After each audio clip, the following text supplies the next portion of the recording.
Hi guys. Um, this video is going to start off a little different. I'm going to pray and then I want to talk to you guys about some stuff real quick. Yeah.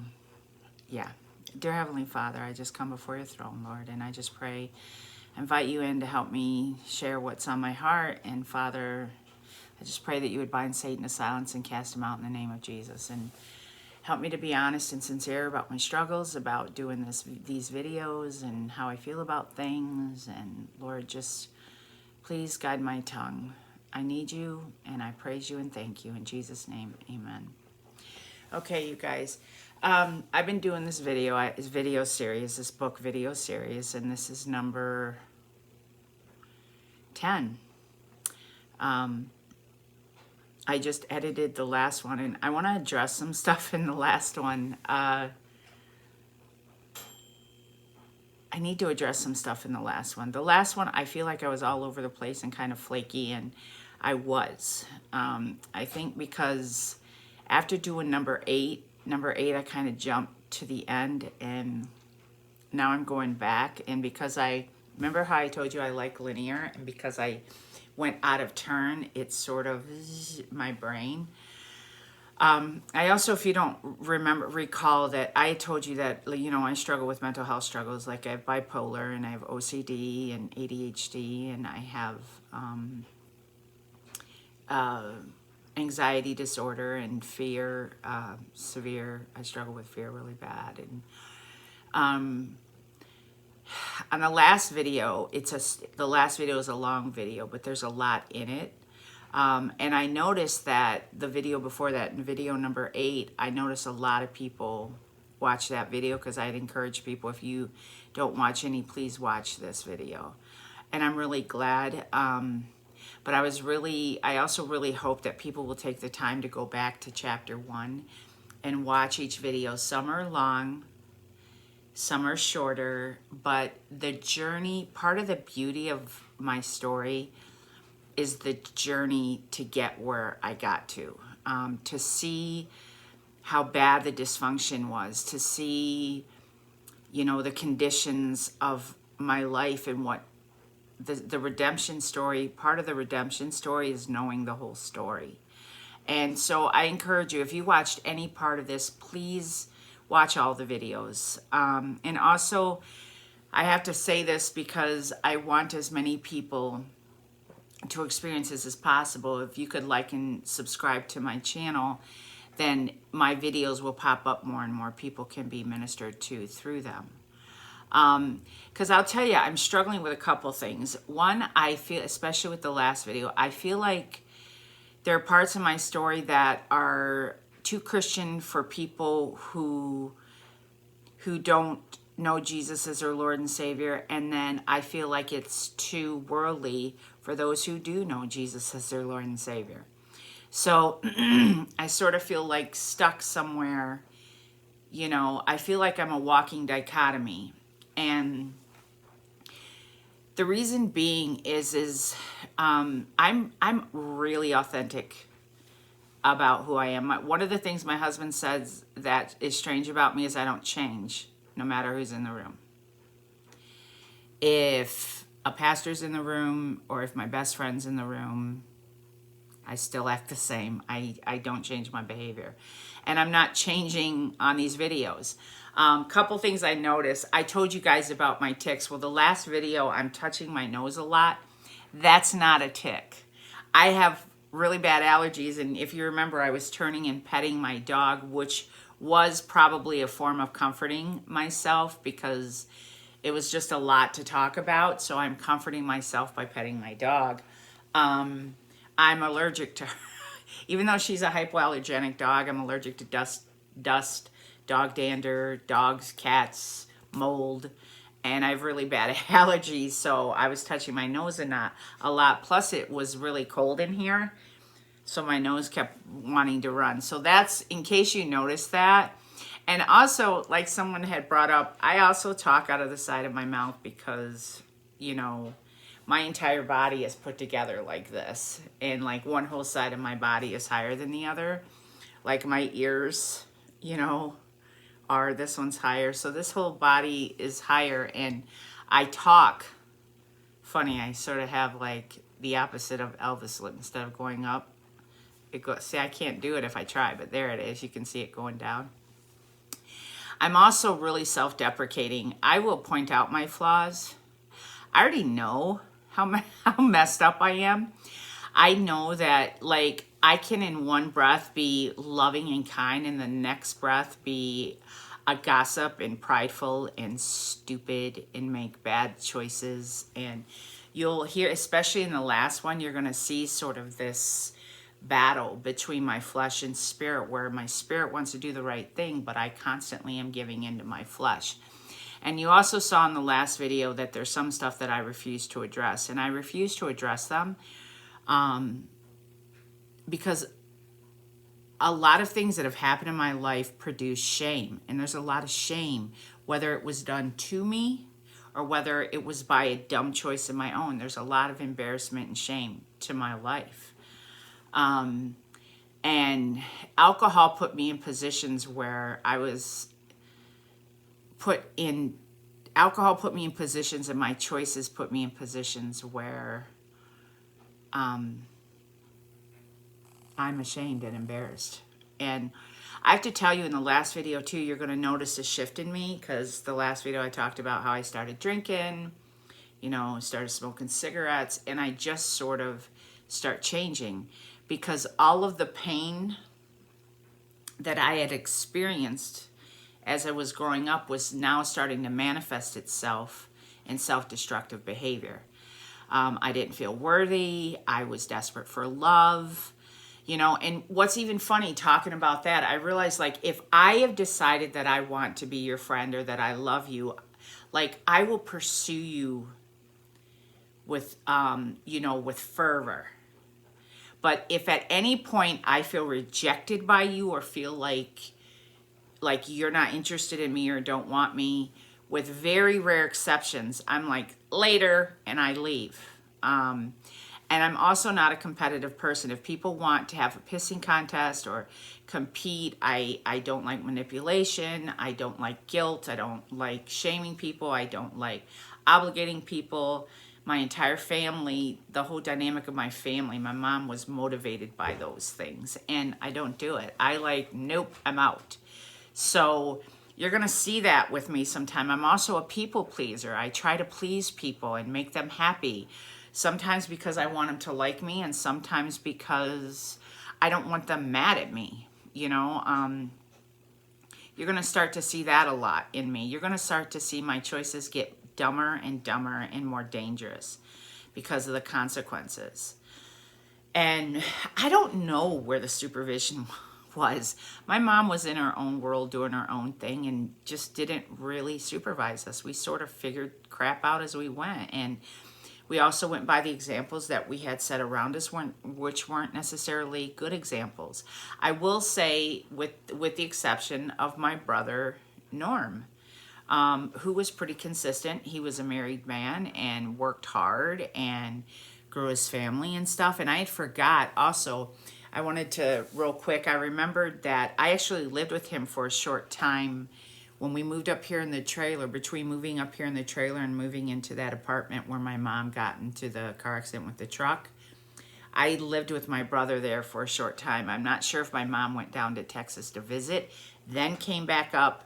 We got a new apartment stuff, and then she decided to go back down, or she had actually moved to Texas twice, which may have happened. I don't really remember. I just remember John Hinckley, when I was living with my brother at that time, I'd come home from school and John Hinckley had shot President Reagan. That I remember. Just like I remember being pregnant with my son when I was 13, and I remember the inauguration of Ronald Reagan. So I watched it. I don't know, there's weird things. And in my favorite house, I remember watching the Super Bowl. It was Pittsburgh Steelers and Dallas Cowboys.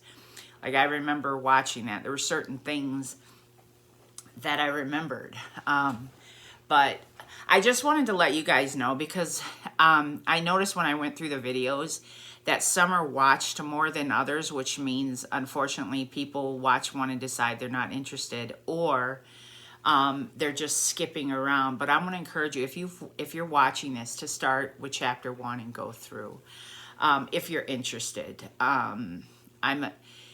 I'm only doing this because I feel like I'm doing it out of obedience, because I feel like it's what God told me to do, and I feel like enough people have asked me to do this, that to write the book, but I'm making the video, which I thought would be easier, but it turns out it's just as difficult because it affects me emotionally, and I'm drained, and this is hard and tiring, and it does, I'm not gonna lie, there's parts of me that it does feel like rejection when people aren't watching it, because then I feel like, okay, I did that. Why'd I do that then, Lord?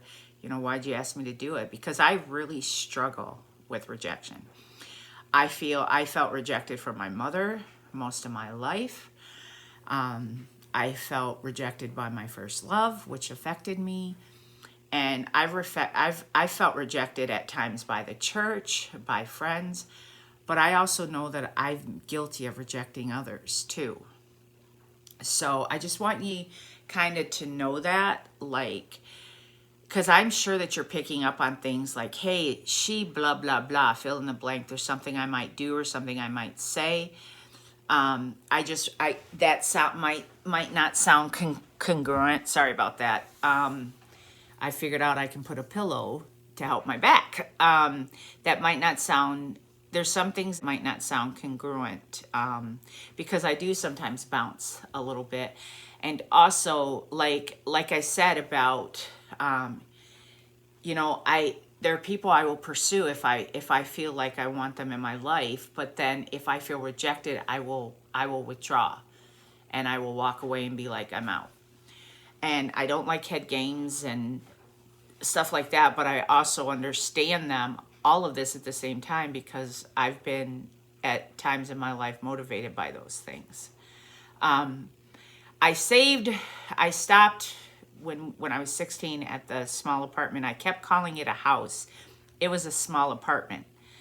But I just call each place a house, whether it's an apartment or not. It's just where we lived. From that small apartment, we end up moving to my grandmother's. And mind you, a lot of this stuff is like within a 5-mile radius. A lot of these houses some are very close. We sort of moved basically in a giant circle.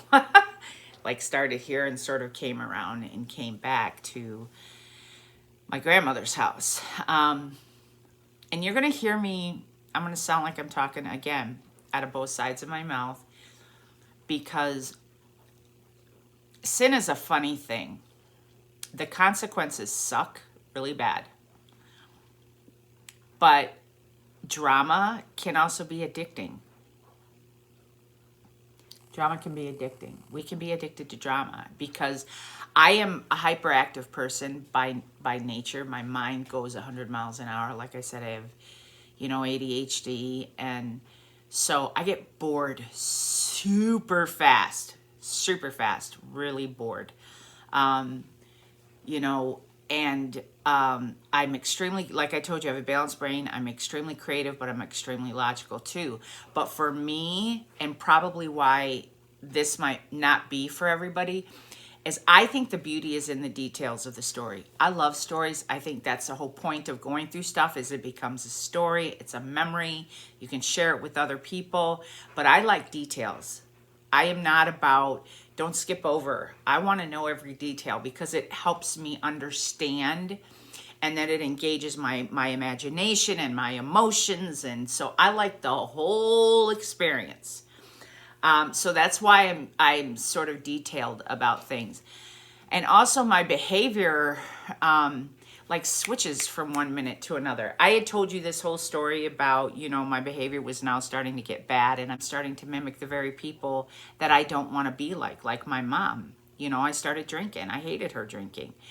I started, taking speed in my, I experimented with pot on and off. I had done cocaine at this point. I now was willingly having sex with not very many people.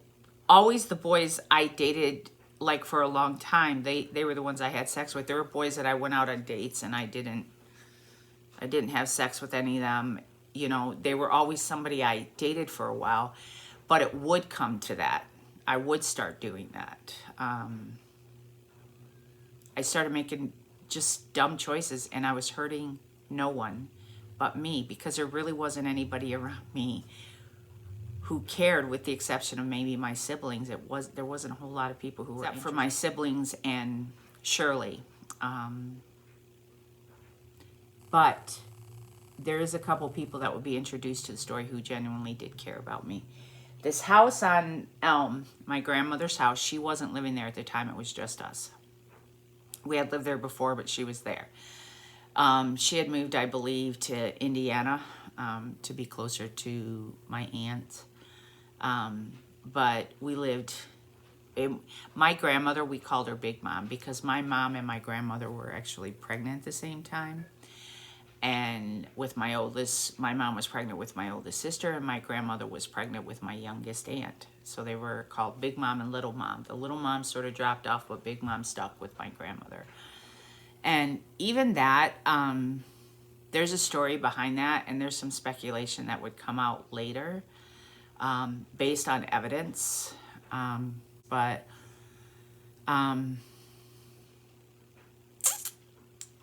I don't want to talk about that either. Don't want to talk about it. I bring that up to say, a lot of these stories I tell you, even though it sounds like I'm giving a lot of detail, there's also a lot of nuances that I'm not sharing. A lot of levels that are deeply profound that I live with. So I just want to sort of add that in. I know that, and I know I call this Soapbox and Stones, and throughout it, there are going to be times where I already told you, you're going to want to stand on your soapbox and preach at me and, you know, call me a good for nothing. And then there are going to be times where you're going to want to pick up a stone and throw it at me. And rightly so. Both of those are rightly so. But I need you to know there's nothing you can say about me that I haven't said about myself 1,000 times over.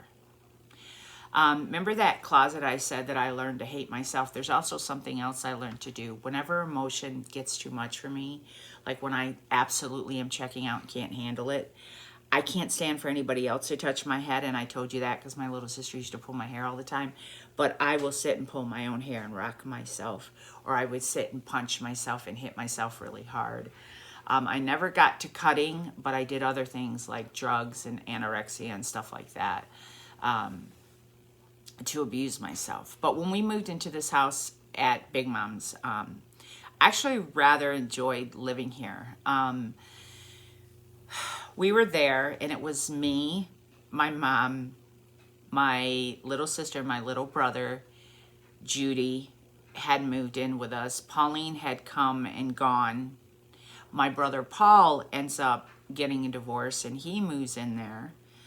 And so it was like a full house. We had a full house. And then my brother would come over and visit with his wife and his kids. And even at one point, my mom was babysitting his kids. And what's funny is, with the exception of those cars, which I had told you about before, we were broke. We really were broke. I think that Lee at one point was making decent money, but my mom spent it. She gambled it and drank it away. So we never saw any of it. Plus, she had my dad's Social Security check. But here we were broke. There were no more, you know, Lee would move in and out and stuff. I don't know what happened to the white Cadillac. I think he sold it. My mom now is driving this green station wagon. You know, I mean, we were eating government cheese and shopping at Aldi. And because back then, Aldi was where the poor people shopped. Now it's a place where it's cool to shop. But back then, it was where the po people. It was Po because you couldn't afford the ore. You know what I'm saying? So anyway, but when my nieces used to come over, a lot of times we didn't have milk. We would also get government powdered milk. And, oh, it was disgusting. And I would not drink it. But they didn't like it either. But my mom would end up, because we had cornflakes too. We always had cornflakes. Back then we would have government cheese, always had government cheese, powdered milk, and cornflakes. And to this day, they remember eating their cornflakes with water. And they hated it. It was awful because the powdered milk situation was so bad. Couldn't drink that stuff. And I do remember around this time, my sister Judy, she was drinking Tab Pop. and it came in those big glass bottles where those were a nickel a piece, and eventually they were a dime a piece. So you could get 80 cents for an 8-pack if you took it back to Logley's. If we walked to Logley's, we could get 80 cents. And since we were smoking, we would do one of two things. We'd buy cigarettes or we would buy candy. I don't know. You know what I'm saying? I don't know. But we were living at that house, and my mom is drinking, of course, because Lee had come and left still at this house. And my mom was like out of control with the bingo and drinking. And my friend had lived with us on Forest Hills. She didn't move with us to that small apartment. She had actually moved back home. And then we moved to this house, and she would come to visit and stuff, but she actually didn't live there. But she would come to play a little bit later. But one of the first friends we made, which is funny because my little brother had a bike, or my nephew had a bike, and it was my little brother. My little brother got a bike, and it got stolen. Well, we had walked around trying to find out where it got stolen, and this kid named David got his bike back, and he came back, and somehow or another we became friends, fast friends, and we actually became best friends. Like, I know that at one point he was in love with me, and I knew it, and I loved him, but not in that way. I just loved his friendship. Like, we were together all the time. We would, play cards, or we would play AC/DC, which is like backgammon, and just hang out, listen to music. Like, we were together all the time. And one time, this is awful, you guys. We used to play this game. Stupid! Kids think they're so smart. We were just so dumb. But there used to be this game this breathing game where you could make them breathe a certain way, and then you would squeeze them, and it would actually cause them to pass out. Well, we had played this game once with him, and I didn't realize that he passed out. He fell and chipped his tooth. Isn't that terrible? Jeez, I don't know. We did dumb stuff. But it's slowly but surely it turned into a bunch of neighborhood kids, and we would all hang out. And remember I told you we would go outside to the baseball diamond? That's where we started playing ball.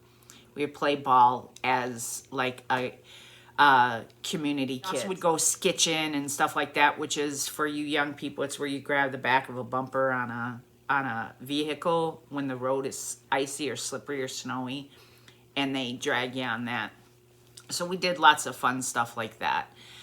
We also drank a lot, and yeah, I'll get to that later. We started drinking a lot, and unfortunately, we started letting other kids drink too at our house, and it was not a good thing. My sister Judy was waitressing at a different place now, and she was, of course, still smoking pot. She was like a pot fiend, and my brother struggled with some addiction issues, and my sister floated in and out, but she had a lot of emotional issues that she had to deal with, and a lot of stuff went on in that house that I don't want to talk about, because if I talk about it, I have to expose people's story, and I just don't want to do that. But it was a lot of yucky stuff going on in that house. A lot of yucky stuff. And but one of the things that I remember is, this is going to sound silly, but it was hard, was doing the laundry. It was like 20 loads of laundry. And we would have a washer and dryer downstairs, but sometimes, I don't know if they broke or what happened, we would have to go to the laundromat. And I mean hours and hours and hours and hours of laundry. I hated it. And to this day, I hate doing laundry. I'm better at it because now it's just my husband and I. But oh my gosh, I hated doing laundry. That my mom's drinking would get so bad, and she was starting to get really violent. Like, one time she got mad at my little sister, pissed her off or something, and she started whipping beer bottles at her. I mean, she fled into the bathroom and shut the door, and my mom's throwing, and they're breaking as they're hitting. And my poor brother Norm, we would call him so many times. P.S. I started thinking about it, and it wasn't, my brother Norm did spin me around his head, but I think it was my brother Paul who locked us in the attic. Not Norm, by the way.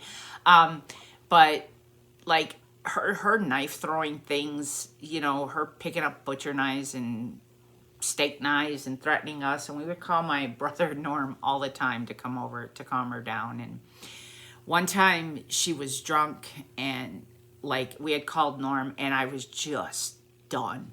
And I like grab her bottle of booze right in front of her, and I walk out on the porch and I just start pouring it out. Remember I said we used to sneak it?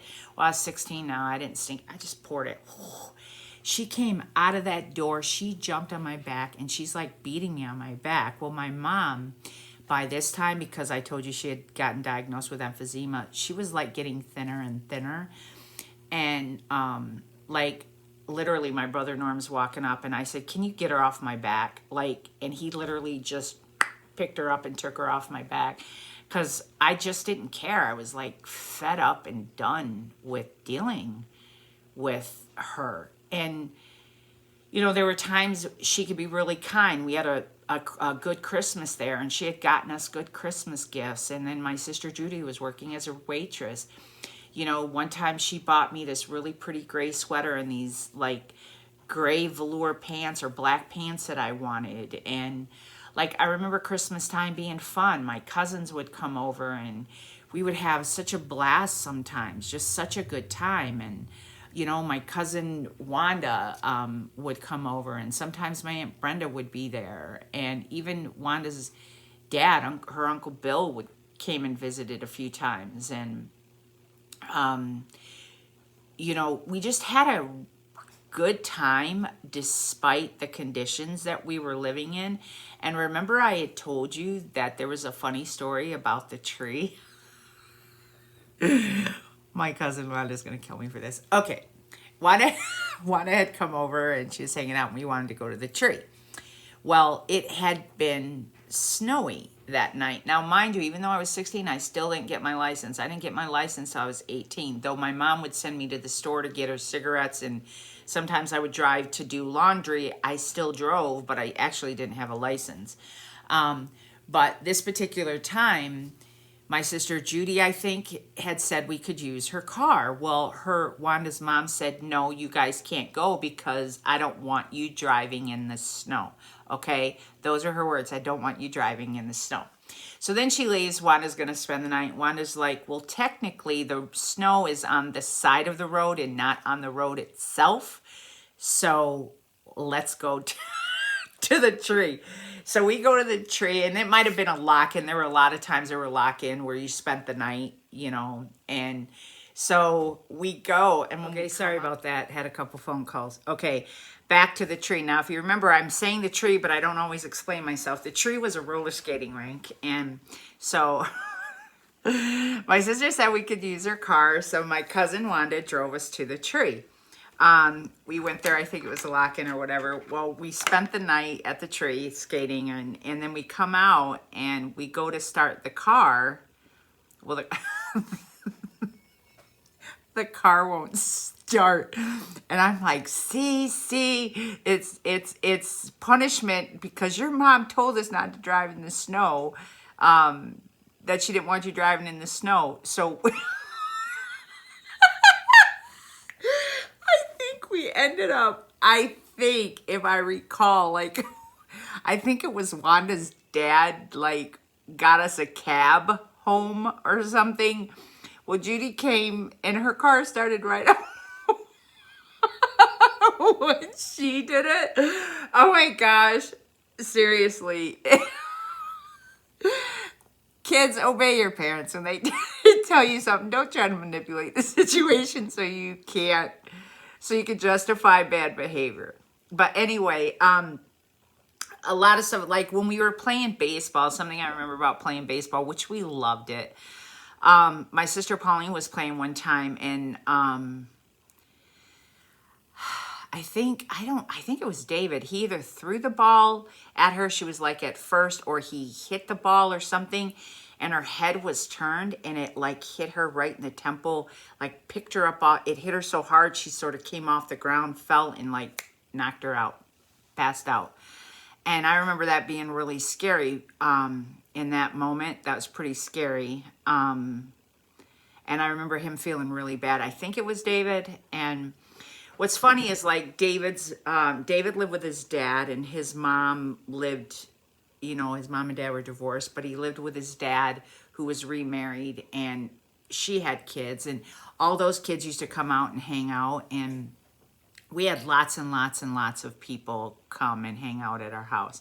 And it became the party house. We became really good friends with our next door neighbor, and I even dated, his name was Dale. I even dated him for a little while, but he ended up liking my sister Pauline, and there was a lot of that, boys liking more than one of us, because it's my little sister Lorraine, because I was 16, so she would have been 14, and then my sister Pauline, who was 6 years older than me, and a lot of people were somewhere between me and Pauline's age. David actually was younger than me, but he was a really good friend. I really loved him, but even he had, you know, some of my sisters vying for his attention and stuff, but he only had eyes for me. And what's funny is he was the one who observed that when I would get into depression or sadness, I always wore these same pair of red and white shorts, these like terry cloth shorts, and he noticed it, and he was right. It was funny. And had eventually stopped working when my sister quit, you know, stopped working at that restaurant where we, you know, the Italian restaurant. I stopped working there too, and she started working just at this small diner. But I remember situations where, like, and I'm not even sure how the heck this happened. I don't know if she started working there first or what, but we were somehow or another, my sister and I were, I think it was her, met him, like, I don't know where. Like, if it, because my sister Pauline also had started working at a different Italian restaurant, you know, and somehow or another she met this guy, and he ended up taking us to his restaurant, and like we were in there, and he was like making us food when nobody else was in there, and we had a lot of weird stuff like that. Like a DJ on the radio had at one point, and it wasn't this house, I think it was before this house, had called, and she was talking to him, and we ended up getting to go to the radio station and met him, and it was weird. Like, my sisters were, like I said, were all so pretty, so we got exposed to a lot of men. I mean, one guy gave my sister a ride, and it used to be my science teacher in middle school, and he like was acting like he was interested in me at 16, and I'm like, no. And found out he was a pot smoker, and just all kinds of men coming in and out, and like being with more than one sister, and it was just weird. But me, I sort of stuck to myself and did my own thing. Okay, I had said earlier, you know, that I had a really strained relationship with my little sister, and I really did. She could be terribly abusive to me. She was aggressive. She would mean. She would call me names. She would pull my hair. She would punch me. She would beat me up. She would chase me. Different things like that. She you know, lied a lot and got me in trouble. And my mom didn't need a whole lot of reason to hate me. Because she hated me, especially for giving my son up for adoption. She would throw that up to me a lot. And like I said, I look like my dad, so she would, you know, call me Cooper in her anger and stuff like that. But she was also mean to Lorraine too. It wasn't just me, and mean to our little brother. And like my little brother would lose his temper sometimes too, but he would be like out of control, and I would just basically like pin him to the ground until he calmed down and said, "Are you done? Are you calm now?" He'd spit in my face and anything, and I just would wait it out. And then when he would calm down, and he'd be like, "Okay," and then I would let him up. But with Lorraine, I would just run and try to get into the room and shut the door because she was just so violent.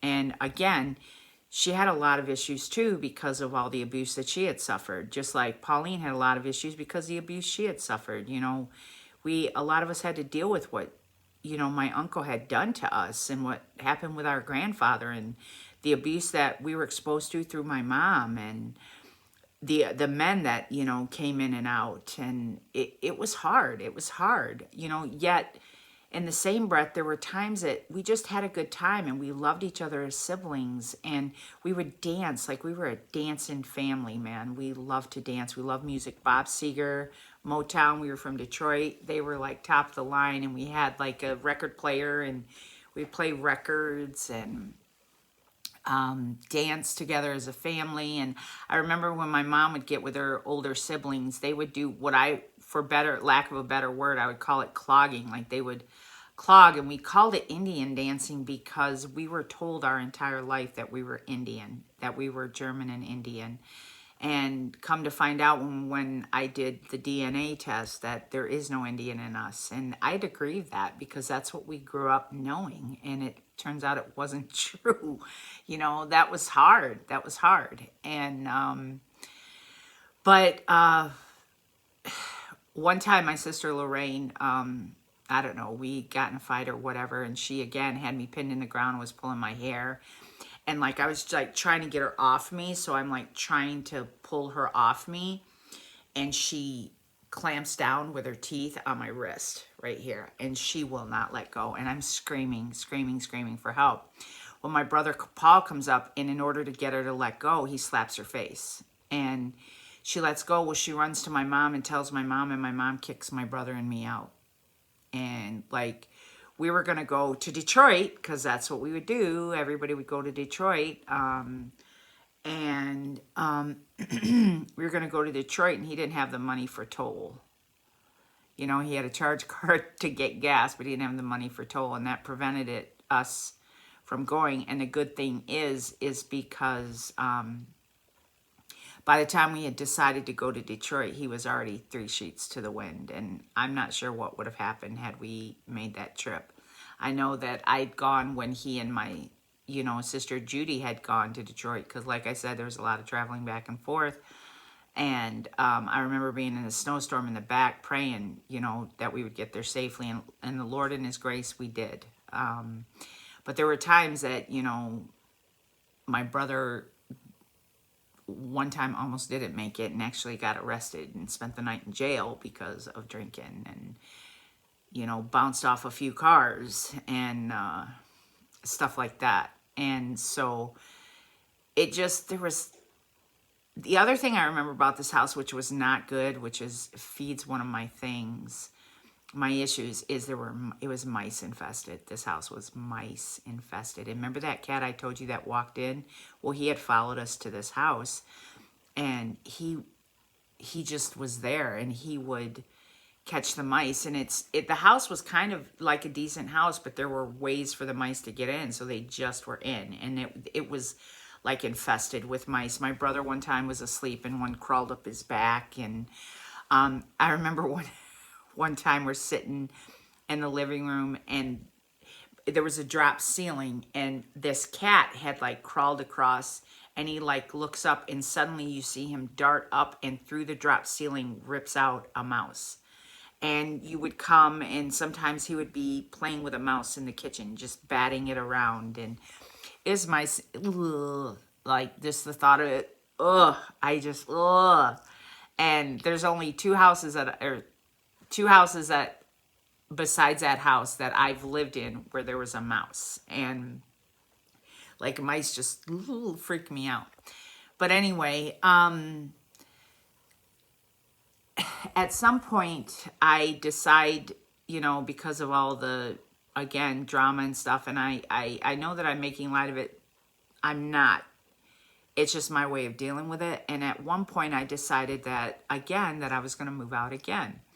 But this time, my sister Judy was moving somewhere, because I had even forgotten that my sister Judy and Joanne at one point had lived in Dubuque, Iowa, when we lived on Riverside, and we would go visit them when they lived in Dubuque, Iowa, where the house where my stepdad got stabbed.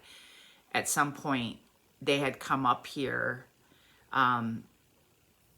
because they hadn't yet gone to Florida, traveling around, hadn't gone to Florida. They had at some point came up here from Detroit and moved to Dubuque. But then she met that guy and ended up traveling and ended up in Florida and all that stuff. But I had forgot that little nugget there. But she had lived, I told you that my sister Judy had dated and lived with a guy named Kenny. Well, Kenny's brother had come to visit from Detroit. sometimes our friends would come up from Detroit. My brother Paul would have friends who come up, and we would go back and visit, and then they would come up. Well, his name was Pat, and he had come up to visit. Well, when he was up, I didn't know this, but got a big crush on me. And I was so sick of like the destruction that we were living in. He had suggested that I come back and live with him in Detroit, that he had had some roommates, 2 roommates that he lived with. And so I do it. At 16 years old, go live with 3 guys. And my mom let me. And I remember my sister had gone back with me to Detroit, and she, when I got there, she said, there was a guy there named Mark. It was Pat, Mark, and I can't remember the other guy. And she said, remember, Mark has a girlfriend. And I didn't know why she had said that, but apparently when I got there, immediately I could see that he reminded me of Tony, the way that he looked. And he had an ex-girlfriend, and he had a child with her, and it was kind of an on-again, off-again thing. And sure enough, I did fall in love with him. And I don't know if it's because he reminded me of Tony or if it was just his kindness to me, because he was very tender and kind. And I had stayed there for a few months, and by this time, I had had blonde hair. Well, kind of like this. The reason I had had blonde hair is when we had first moved into this house at my grandmother's, or even maybe before we moved in, my aunts one of my aunts had come over and was going to the other aunt, like my Aunt Brenda was going to my Aunt Jenny's house, and they were dyeing, one of them was dyeing the other's hair. And I had stayed with my Aunt Jenny for a while and been a babysitter for her for a little bit. And I dyed my hair blonde. There was a little bit left over, so I went ahead and dyed my hair blonde, and I got a lot of attention on top of the normal attention with blonde hair, like worse attention from adults. But when I had gone to Detroit, I had blonde hair and got a lot of attention. But where we were living at was like off of Jefferson Avenue, and it was in like the bad neighborhoods. So bad so that Pat had said I wasn't allowed to leave the house by myself, that I had to have an escort every time I left. And so I did. Because he's like, you'll get stabbed or raped or robbed or something, like you can't leave here. And Mark's little brother was from the neighborhood, so he used to walk me around, and eventually we crushed on each other and liked each other. And because I knew that his older brother was not gonna, have basically anything to do with me, because he had his ex-girlfriend and child that were going in and out of his life. And so, one night, and I stayed up on the very top floor. One night I was asleep, and the door opened, and there was some guy standing there, and he was a friend of theirs, and he had just, I don't know, he had gone through something with his girlfriend or wife or something, and he was crying, and I just sort of laid there frozen, and didn't know what to do. Well, eventually he left, and I go down the stairs, and I go knock on Mark's door, and he let me in, and I'm like, hey, this happened, and I was scared, and I authentically was scared. And he's like, it's okay, you can sleep in here. Well, we ended up sleeping together, not just actually asleep. We had sex. And he wasn't the only one that I had had sex in there with. When I had first moved there, the very first night, I had gotten drunk and had sex with Pat. But I wasn't interested in Pat. I had it because I felt sorry for him. And I'm 16 years old. What is happening? How I allowed myself to be put in positions where just dangerous and stupid positions, and I had so little value of myself, so little value that I just let myself be used as a piece for men. I just did, because I either felt obligated to do it, or I felt pressured to do it, or I felt like I didn't have a choice to do it, or I wanted to do it with Tony because I loved him, or I did it because I felt like it was a way to keep the people and keep the men in my life, or to be loved and accepted by them, or approved by them, or, you know, or whether it was feeding my need for attention or acceptance or love. I just allowed it. Like, and I used alcohol as a way to have the courage to act on it. Because when I was sober, I didn't act on those things for the most part. It usually, there was some kind of substance involved, whether it was speed or alcohol. I would use it to get the courage to do the things that I knew that they would want me to do. With the exception of Tony, I didn't do that, and this guy, Mark, who I had fallen in love with, and I didn't. You know, I didn't with those two. Those two, I wanted them to love me. And so after a few months, it was obvious that it wasn't going to work, me staying there. It, you know, it was a dangerous place and stuff. So, of course, I go back home. I take a bus home.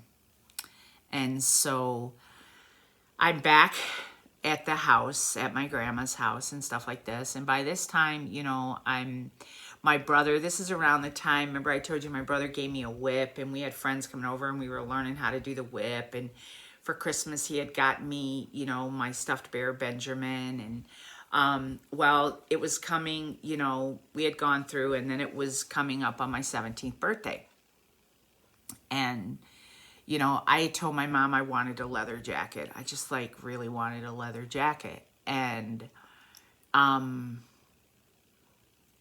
don't know. I'm not sure how this came about, but somehow or another, my mom got the word out that, and remember, my mom doesn't do stuff for our birthdays. She wanted to give me a leather jacket, so she charged people like $5 a head to come over, and they could drink whatever they wanted. And it turned into like a big, huge, giant thing, you guys. Like, when I say big and huge, I mean freaking big and huge. Like, people were coming over, our next door neighbor. Because at this point, you know, I think Dale and I might have been still dating at this point. Like, there was just tons of people, and including my friend David, and all these little kids had come over, and everybody was getting schnockered. Like, our next door neighbor, Dale's uncle, I don't know, he had like vodka. I don't know if it was moonshine vodka or what, but had poured it in like a beer can and downed it and passed out. Just passed out. And there were people freaking everywhere. Well, suddenly the police come because some of those kids had gone home, including David, and the parents called the police. And the police came, and they were going to arrest my mom. And for some reason or another, they ended up not. They just made all the kids go home, and you know, the kids where the parents had called and complained made them go home and said that the party had to end. Well, it didn't end. The people stayed or came back or whatever, and people partied all night long. And at one point, I don't know,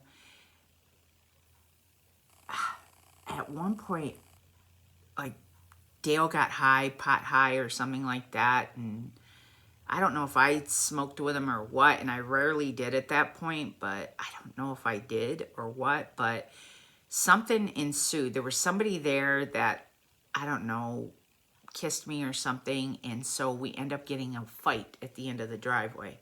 Well, the police come a second time, and there's like a beer can sitting on top of a car or whatever, and the police are like, if we come here again, there's going to be some people going to jail. And so with that, the next morning I woke up and I remember stepping over bodies that were laying across. People were passed out everywhere. And my mom had gotten me enough money to get me a leather coat. I don't know if I actually bought the leather coat. I don't know if she ended up taking the money back or not, but I got enough money to buy a leather coat for my 17th birthday because everybody got wasted. And land's sakes, I don't know. Anyway, around this time I started hanging around again. My friend Debbie would come around from time to time and see us. And actually, after all this, the next day we're stepping over bodies. Well, after all this happened, my friend David left his dad's house, went to his mom's house, and his mom moved away. And he ended up moving to Alabama. And it would be a long time before I saw him again. But I gave him my bear and my whip when he moved away. And I remember it really devastated me when he left because I loved him so much,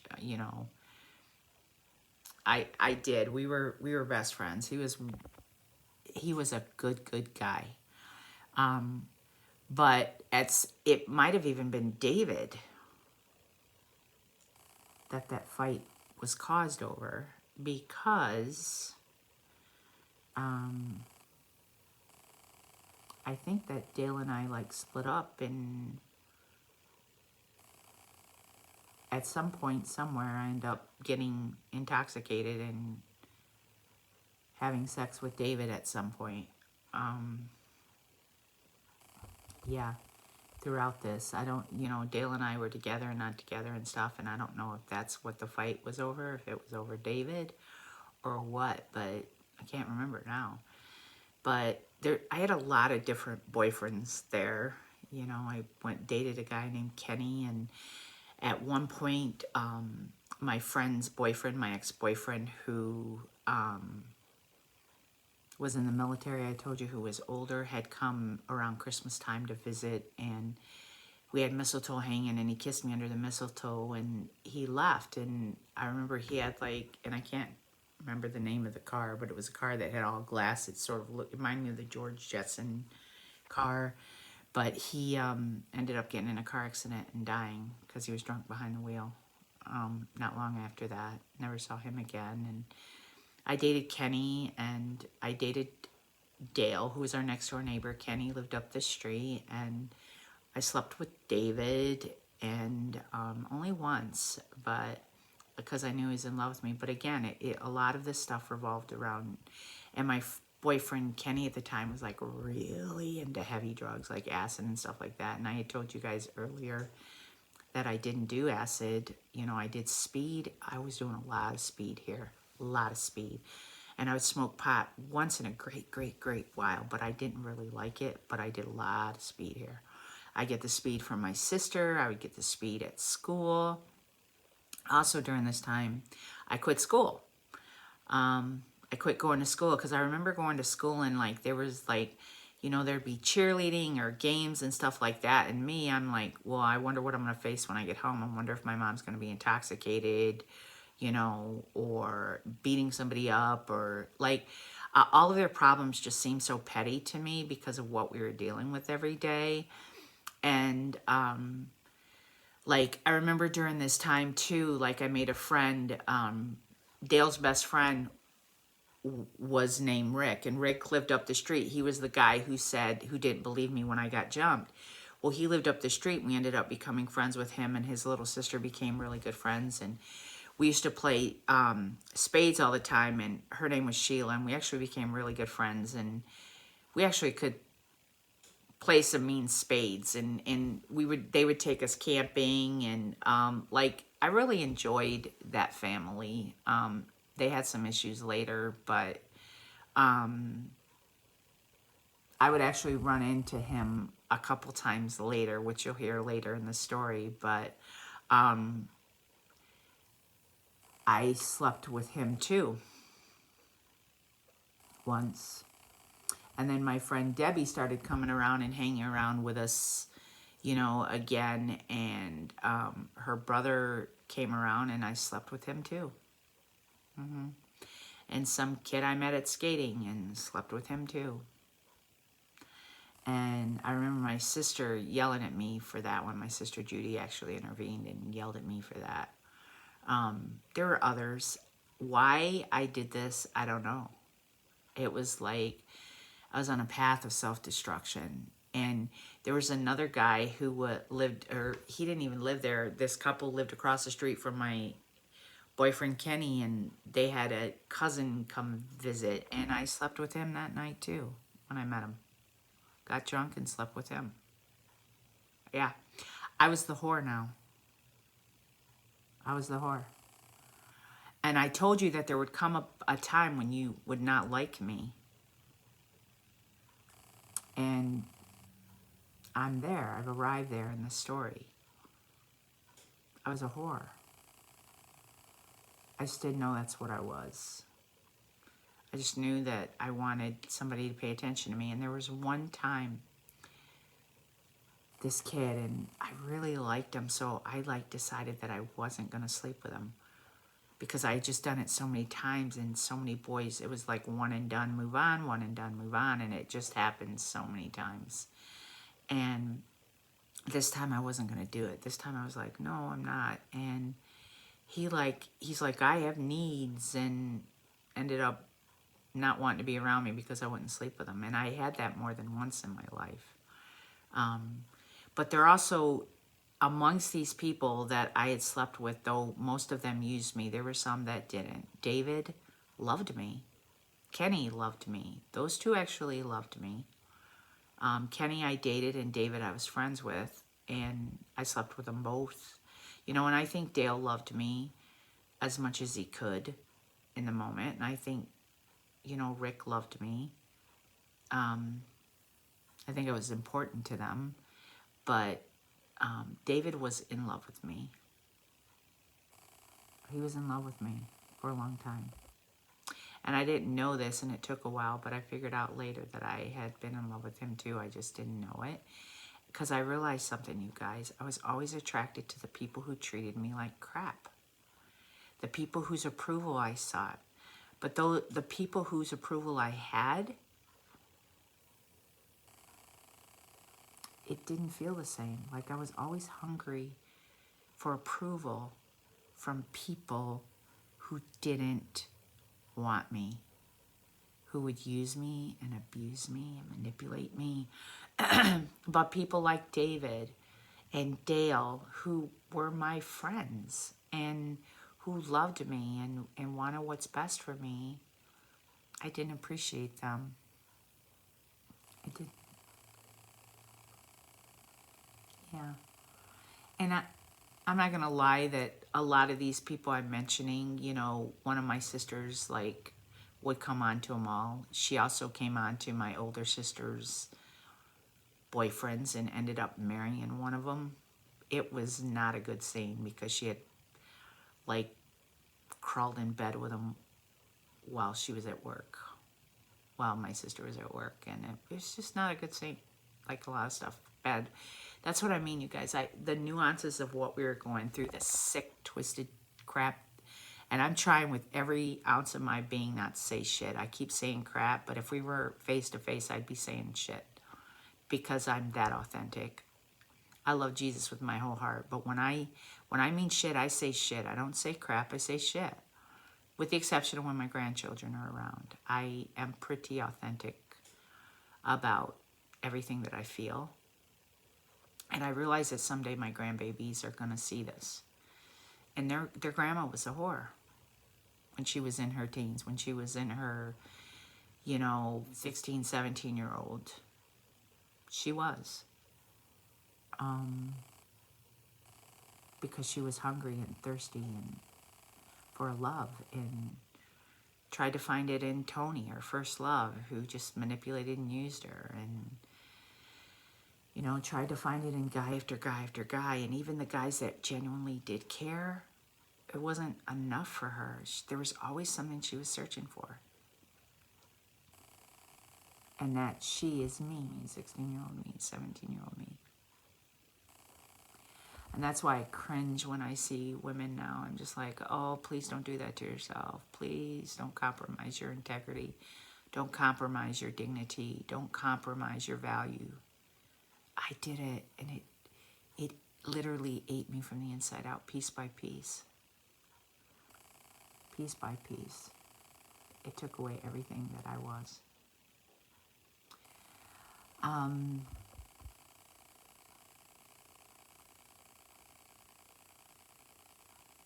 In this house, as much as the drama, I lost myself. I just was so lost. And at some point, I told you that my sister Judy started dating a guy, and one day she went to work, and my other sister like slipped in bed with him, and they ended up getting together and getting married. And it was like not a good scene with my family. It caused a lot of rift and division. But anyway, over time, we all learned to accept that that's what it was, because there was a lot of people, there's a lot of swapping in my family, and I had nothing to do with any of it because I just didn't like it. But I had my own issues by sleeping with several people, you know, several different people, you know, once. And so whether they were friends, you know, guy friends, sleeping with them once, or whether they were, you know, boyfriends that I had, you know, or people that I met trying to get them to be my boyfriend, just allowing myself to be used. And alcohol was always at play, or speed was always at play. There was some kind of substance abuse at play. And it was just sort of a sad, pathetic mess there. And like, there was this one girl who I just fell in love with when my brother started dating, and she was a Christian, and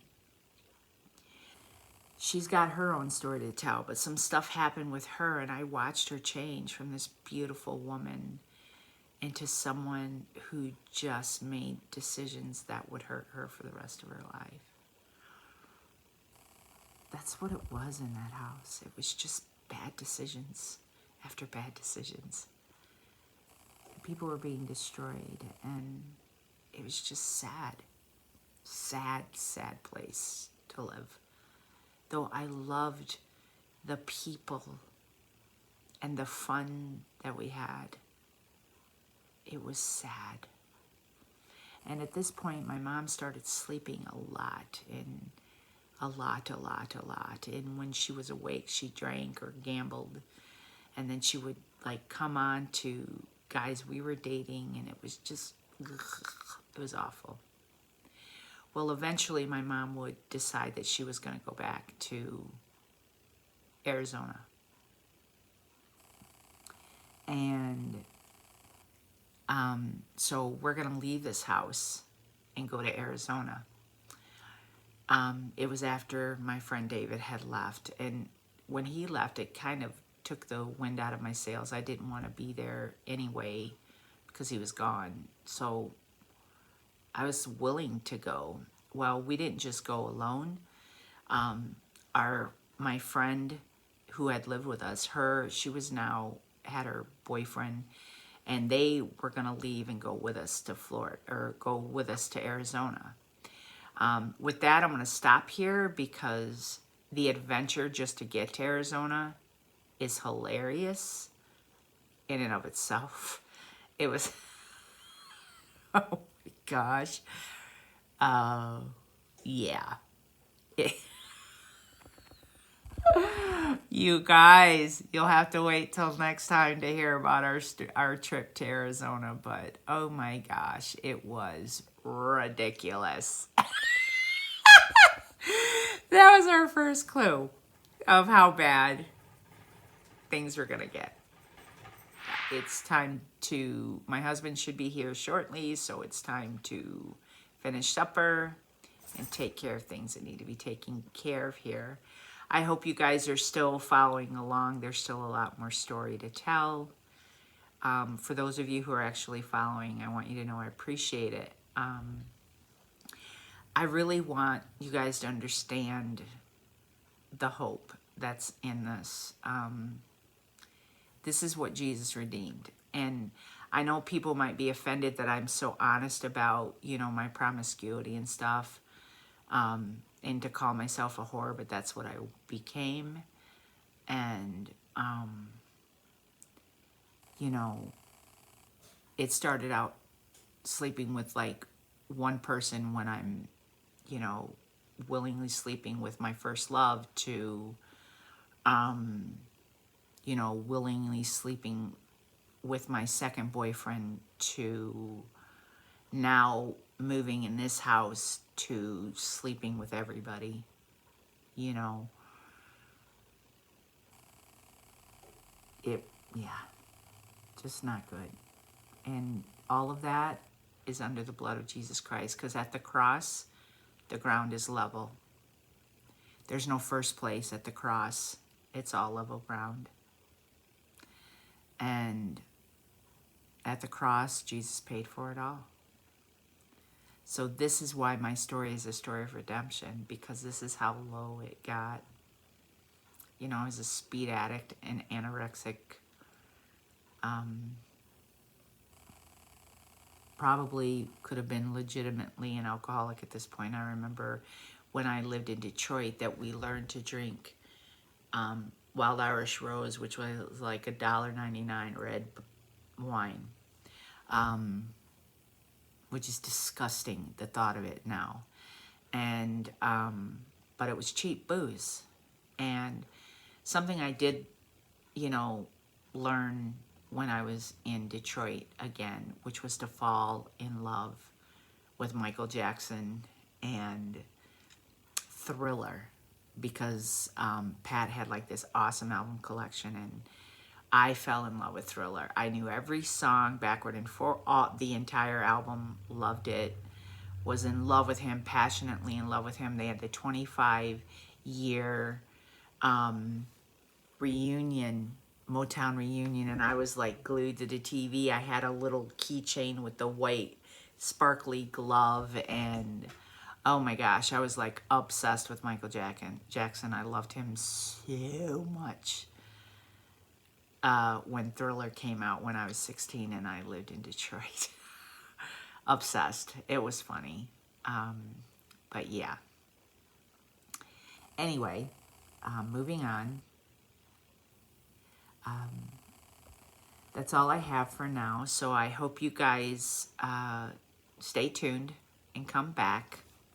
And I'll see you later. Melinda out.